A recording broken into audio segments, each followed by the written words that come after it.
नमस्कार, आदाब। आज की इस प्रोग्राम में हम बात करेंगे इस समय जो हिजबुल्लाह और इजराइल के बीच में लगातार जो युद्ध का बढ़ता हुआ स्तर है उसके बारे में।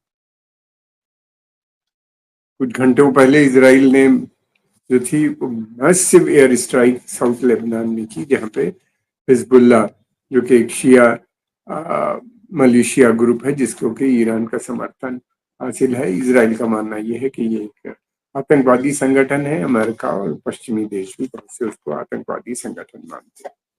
ईरान का कहना यह है कि ये एक एक्सिस ऑफ रेसिस्टेंस का पार्ट है, यानी रेसिस्टेंस का पार्ट है, और ये एक ऑर्गेनाइजेशन है जो अपने हक की लड़ाई लड़ रही है अपने। तो वो ये बहरहाल वहां पे बहुत मैसिव स्ट्राइक्स हुई।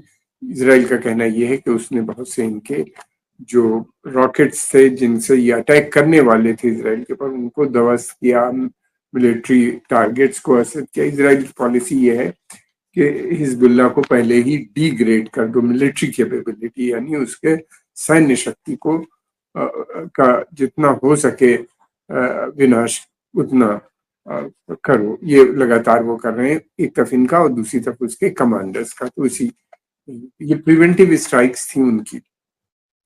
हिजबुल्लाह ने इसके जवाब में लगभग 200 से भी अधिक रॉकेट्स, कुछ का कहना है कि नंबर 300 रॉकेट ड्रोन्स वहां पे भेजी इजराइल के अंदर, नॉर्दर्न इजराइल। और उसका कहना यह है कि वो तल अवीव के पास भी उसने अटैक किया है। दो जगह पे, एक सैन्य ठिकाना था, यानी मिलिट्री का फैसिलिटी थी, और दूसरा ये था, उसका कहना यह है कि मोसाद का एक अंडरग्राउंड सीक्रेट बेस था, उसके ऊपर भी अटैक किया।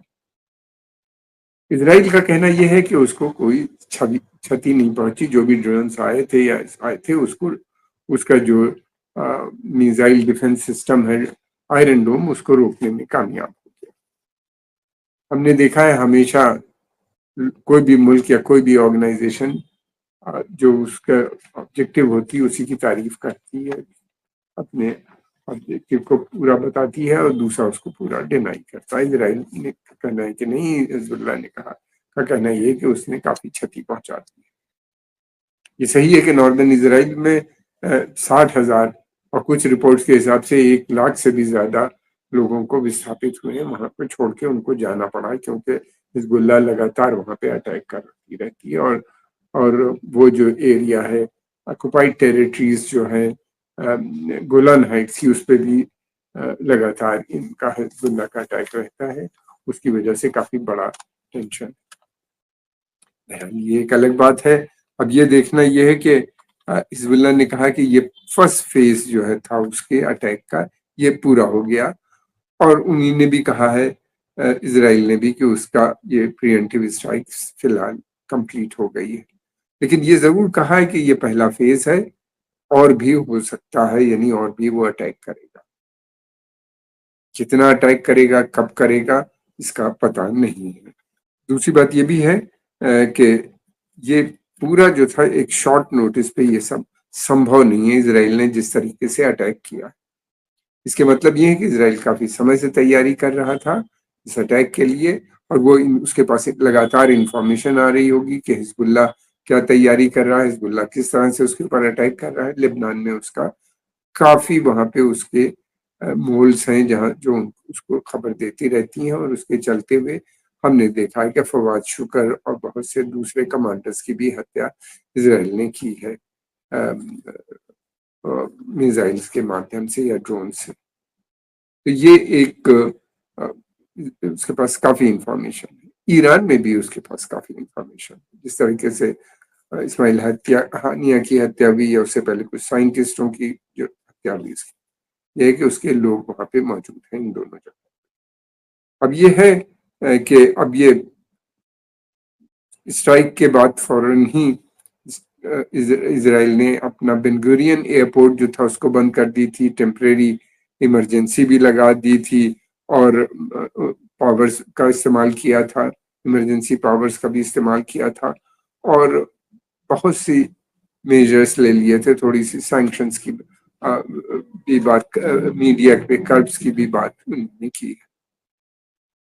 अब ये जो है ये लगातार चल रहा है। दूसरी तरफ ये है कि इसराइल के अंदर भी हालात अच्छे नहीं है, लगातार डिमॉन्स्ट्रेशंस हो रहे हैं और कल जो है बहुत मैसिव और आज बहुत मैसिव डिमॉन्स्ट्रेशन हुए हैं इन गवर्नमेंट के खिलाफ, प्राइम मिनिस्टर नेतन्याहू के खिलाफ। वो चाहते हैं कि जल्द से जल्द हॉस्टेजेस आए। दूसरी तरफ बातचीत भी चल रही है, वहां पे इजिप्ट और कतर, यूनाइटेड स्टेट्स के बीच में, और इजरायली डेलीगेट में इनडायरेक्ट बात होती है इन लोगों की। हमस का भी डेलीगेशन वहाँ पे मौजूद है। उम्मीद, बहुत से लोगों का मानना यह है कि शायद कुछ ब्रेक थ्रू हो जाए। अगर ब्रेक थ्रू हो जाता है तो कोई बड़ा कन्फ्रंटेशन ईरान से।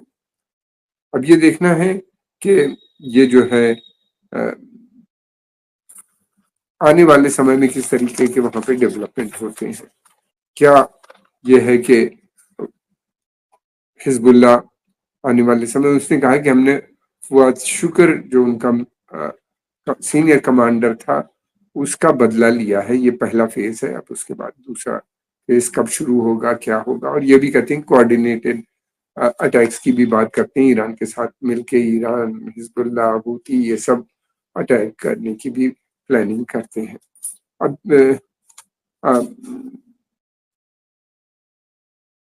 बातें बहुत सी हो रही हैं, क्या हो पाएगा ये आने वाला समय बताएगा। ईरान भी लगातार कह रहा है कि वो भी तैयारी कर रहा है अटैक का। मुझको लगता नहीं है कि ईरान के अटैक से पहले, मैंने पहले भी बताया कुछ चैनल्स पे, इजराइल जो है ईरान पे अटैक कर देगा। इजराइल की पॉलिसी ये है कि वो प्रिएम्प्टिव स्ट्राइक, वो वेट नहीं करेगा कि ईरान आए उसके यहाँ अटैक करे। ये मैं कंफर्म नहीं है, मेरा जो पिछला रिकॉर्ड्स में देख के बात कर रहा हूँ। जैसे आज इजराइल ने किया, इससे पहले 67 की वॉर में भी नासिर साहब बहुत बड़ी बड़ी बातें कर रहे थे। कर्नल जमाल नासिर जो कि इजिप्ट के उस समय प्रेसिडेंट थे, कि हम तैयारी कर रहे हैं। और उससे पहले इजराइल ने उनका पूरा एयरफोर्स और सब ट्रिपल कर दिया था कि इसी तरह वो ईरान पे भी कर सकता है।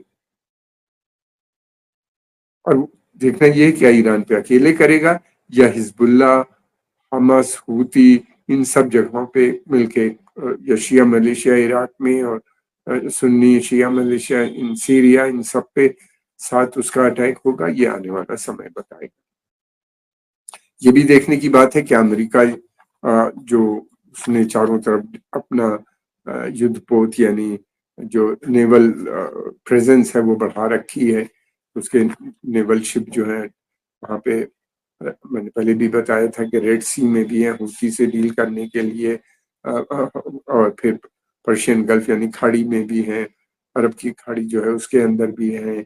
और उसके शिप ईरान को रोकने के लिए, फिर हिजबुल्ला को रोकने के लिए उसने मेडिटेरेनियन सी में भी अपनी काफी प्रेजेंस बढ़ा रखी है। तो क्या वो इसराइल के साथ मिलके ये अटैक होगा, या अमेरिकन फोर्सेस वेट करेंगी कि जब ईरान उसका जवाबी कार्रवाई करेगा तो वो उसको प्रोटेक्ट करने के लिए, उसकी सहायता के लिए ज्वाइन करेंगे। ये आने वाला समय बताएगा। ये एक बहुत बड़ी वो है। देखिए, युद्ध मुझे लगता है कि ईरान से ज्यादा इसराइल की इस समय जरूरत है कि युद्ध, और अमेरिका भी चाहता है कि युद्ध। इसी के मैंने हम लोग बराबर बात करते रहते हैं, अमेरिकन इन्फ्लुएंस उस क्षेत्र में बिल्कुल कम होता चला जा रहा है। सऊदी अरेबिया ने भी रिवोल्ट कर दिया है। सऊदी अरेबिया भी डी डॉलराइजेशन की बात कर रहा है। सऊदी अरेबिया भी अब बात कर रहा है कि वो ब्रिक्स को ज्वाइन करेगा और लोकल करेंसीज में। ये एक अमेरिका इसको कभी एक्सेप्ट नहीं करेगा कि उसका जो वर्चस्व है, जो उसका इम्पैक्ट है, असर है सऊदी अरेबिया के ऊपर, वो उसमें कुछ कमी आए। पेट्रो डॉलर उसके लिए बहुत इंपॉर्टेंट है। अगर पेट्रो डॉलर में तेल का कारोबार नहीं होगा तो फिर उसका आप ये समझिए डॉलर कमजोर हो जाएगा, जो ग्लोबल करेंसी काफी वीक हो जाएगा। ये सारी चीजें हैं। फिर ईरान का बढ़ता हुआ जो इन्फ्लुएंस है, वर्चस्व है उस पूरे क्षेत्र में, ये उनको एक्सेप्ट नहीं। ईरान एक तरफ तो स्वयं अपनी शक्ति बढ़ा रहा है, रशिया और चाइना को भी ला रहा है। हम लोग इन बातों बराबर करते रहते हैं, ये अमेरिका को बिल्कुल मंजूर नहीं। इजराइल जो है वो अमेरिका का सबसे ट्रस्टेड एलाई है। इजराइल जो है वो अमेरिका के जो वेस्टेड इंटरेस्ट हैं इस क्षेत्र में, यानी तेल की सप्लाई को बनाए रखना और अरब रिजीम्स को जो कुछ प्रोटेक्शन देना, अमेरिका के साथ ये काम करता है। इसीलिए अमेरिका भी चाहता है कि इसराइल की मिलिट्री सुपीरियरिटी बनी रहे, लेकिन उसकी जो मिलिट्री सुपीरियरिटी है इस समय ईरान ने अपने इन जो एक्सिस ऑफ रेसिस्टेंस यानी हूती, हिजबुल्ला, शिया मलेशिया, हमास, इस्लामिक जिहाद, इस तरह के बहुत से जो मिलिटेंट ग्रुप्स हैं उन्हीं ने चैलेंज कर रखी, खासतौर से ईरान ने चैलेंज कर दी, जो अमेरिका कभी एक्सेप्ट नहीं। ये बातें बातचीत के माध्यम से नहीं हल हो सकती। ये केवल एक ही जरिया है कि ईरान की बढ़ती हुई ताकत को ध्वस्त करना। अब देखना यह है कि क्या सचमुच इसमें कामयाबी मिलेगी, इसलिए कि युद्ध बहुत भयंकर होगा और इसलिए कि ईरान के पास ताकत है।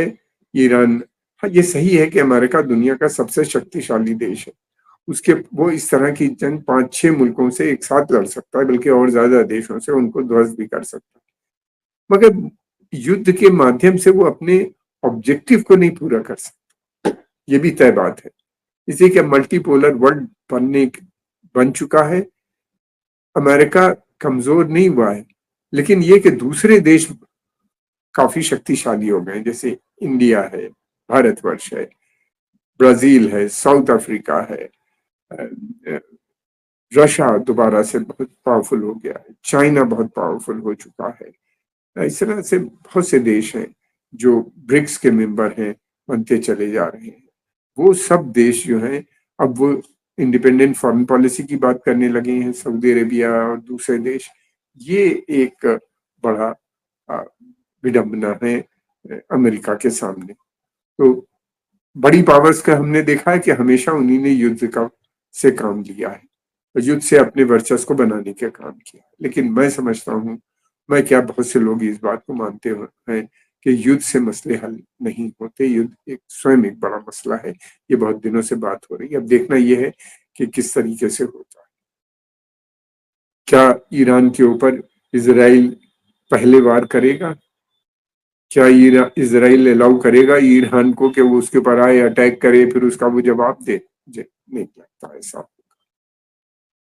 अरबईन खत्म हो गया है आज वहां पे, अब 1 हफ्ते के अंदर लोग चले जाएंगे। मुझे लगता है उससे पहले इसराइल अटैक कर सकता है ईरान के ऊपर। ईरान इस समय इस पोजीशन में नहीं है क्योंकि वहां पे 2.5 करोड़ शिया इराक और ईरान के बीच में मौजूद है। वो जब तक वापस नहीं चले जाएंगे, अरबईन खत्म हुआ, इसको जाने में 1 हफ्ते से ज्यादा समय लगेगा, तब तक ईरान कुछ नहीं कर सकता, इसलिए कि इनकी मालो जान का खतरा नजर आता है। क्या होगा यह तो आने वाला समय बताएगा, न हम जानते हैं न कोई दूसरा जानता है, ये बहुत सीक्रेट बात होते हैं। लेकिन मैं इस बात को कह रहा हूँ, जिस तरह का पैटर्न हमने देखा है, इसराइल प्रिवेंटिव स्ट्राइक्स में विश्वास रखता है, इसराइल पहले अटैक करता है और ध्वस्त करने। अब ये देखना है ईरान अपने मिलिट्री एसेट और इकोनॉमिक एसेट को कितना सिक्योर कर लेता है इस अटैक से पहले, या अटैक इसराइल पे करता है उसके बाद जो इसराइल करेगा उसके, ये सब आने वाले समय बताएगा। मैं समझता हूँ कि ईरान को चौकन्ना हो जाना चाहिए। हम आपके आभारी हैं, आपने समय निकाल के देखा। अगर आपको पसंद आए तो इसको लाइक कीजिए, सब्सक्राइब कीजिए और आगे प्रमोट भी कीजिए। कमेंट बॉक्स में कमेंट जरूर लिखिए, उससे हमको बहुत मदद मिलती है। आपका धन्यवाद।